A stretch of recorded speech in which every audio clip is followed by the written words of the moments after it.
Coral lips na. Ano to be? Okay na siguro to be. Balik ko yan na. Ang gobe. Balik siya.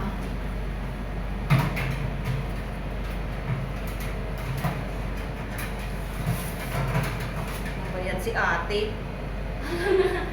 Makutos, hindi ko alam kung ano kasi wala yung sabi na yan pala. Ate, ah? No! Yan. Dalhin ko na lang ito. Sabihin na naman yan. Dalhin to na, hindi ko alam kung ano. Diba? Konting tiis na lang. Clean. Ayan. Aso-aso. Yan ang gusto ko eh. Palagi ko lang yung sili. Sili pa rin.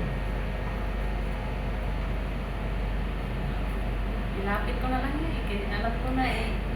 Thank you, Ann Ortiz. Walang nuts. Hindi na daw pagkaya ng nuts. Wala siya natin. Kaya na mama. Mado mo. Ano mo lang dito? Mukhang okra, no? Ay. Okra? Ano ko? Oh, yan. Pag sili yan ako. Okra daw. O, sige na. Okay na? Mahal ko, Ann Ortiz. Oh. Ano ba? Isang takip nito, be?